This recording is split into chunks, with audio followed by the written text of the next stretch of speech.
오늘 10월 10일, 미국 증시가 다시 한번 요동쳤습니다. 트럼프 대통령이 중국산 히토류와 첨단 부품에 대해 대폭적인 관세 인상을 발표하면서 시장이 충격에 빠졌습니다. 개장과 동시에 나스닥은 3% 가까이 하락했고, 애플, 엔비디아, 마이크로소프트 같은 빅테크 주식들이 줄줄이 떨어졌습니다. 특히 반도체, 전기차, 인공지능 관련 종목들이 가장 큰 타격을 받았습니다. 히토류가 바로 이 산업들의 핵심 소재이기 때문입니다. 트럼프 대통령은 이번 조치를 미국 기술 자립을 위한 전략적 관세라고 설명했지만 시장은 그보다 훨씬 더 큰 불안을 느끼고 있습니다. 중국의 보복 가능성, 그리고 글로벌 공급망 차질 우려가 동시에 커지고 있기 때문입니다. 이번 상황은 2025년 4월, 그때 트럼프 정부가 중국산 반도체 장비에 관세를 매겼던 시점을 떠올리게 합니다. 그때도 나스닥은 4거래일 연속 하락했고, 테슬라 주가가 단 일주일 만에 15% 넘게 빠졌었습니다. 다만 그때는 연준이 금리 인하 시그널을 주면서 시장이 가까스로 반등했지만 이번은 좀 다릅니다. 정책 충격을 넘어 정치적 계산까지 얽혀 있기 때문입니다.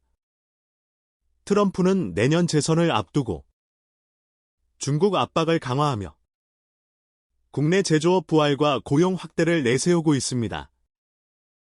이런 정책은 단기적으로 수출 기업과 글로벌 투자자들에게 확실한 악재로 작용하고 있습니다. 오늘 하루만 봐도 그 징후가 뚜렷합니다.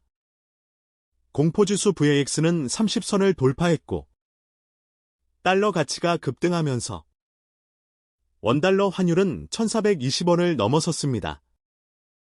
외국인 자금이 빠져나가며 한국 증시도 함께 흔들렸습니다.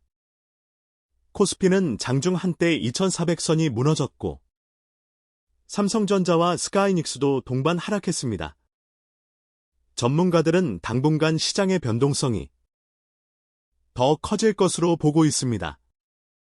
이제 중요한 건 한국 투자자들이 이 상황을 어떻게 대응하느냐입니다. 첫째, 환율 리스크 관리입니다. 달러 강세가 계속되면 해외 주식 수익률이 환차손에 영향을 받습니다. 이럴 땐 달러 예금, 환해지 ETF, 혹은 금, 원자재 ETF 같은 안전자산으로 일부 자산을 분산해두는 게 좋습니다. 둘째, 수출주 리스크 점검입니다. 미국과 중국이 동시에 흔들리면 한국의 반도체, 자동차, 배터리 기업들이 직접적인 타격을 받을 수 있습니다. 단기적으로는 내수 중심주, 필수 소비재, 방어주 비중을 늘리는 전략이 유리합니다. 셋째, 공포지수와 금리를 함께 봐야 합니다. 바이스가 30 이상일 때는 시장이 과도하게 불안해진 상태입니다. 이럴 때는 무리한 매수보다는 현금을 유지하며 금리 인하 시그널이 나올 때까지 기다리는 게 좋습니다. 넷째, 심리전 대비입니다. 미국 증시 급락이 한국 시장에 과도하게 반영되는 경우가 많습니다.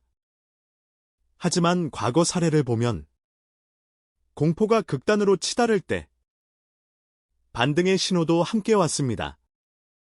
2020년 팬데믹 때도 2025년 4월 관세 폭락 때도 결국 시장은 회복했습니다. 다섯째, 데이터를 믿고 공포에 휘둘리지 말 것. 지금 미국의 소비, 고용, 기업 실적은 아직 급격히 나빠지지 않았습니다. 이번 급락은 심리적인 요인이 큽니다.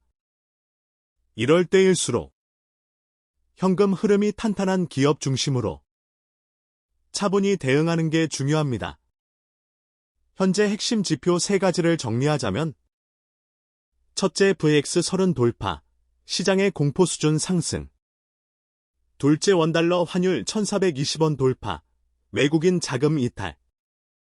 셋째, 미국 10년물 금리 변동성 확대, 글로벌 자금 이동.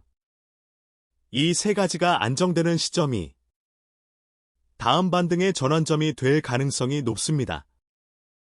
결론적으로 지금은 수익을 내는 시기가 아니라 리스크를 줄이는 시기입니다. 현금 비중을 높이고 달러나 금 같은 안전자산을 일부 보유하세요. 그리고 장기적으로는 AI, 에너지, 인프라 같은 미래 산업에서 저점 매수 기회를 천천히 노리면 됩니다. 시장은 언제나 공포 이후에 기회를 줍니다. 이번에도 마찬가지입니다.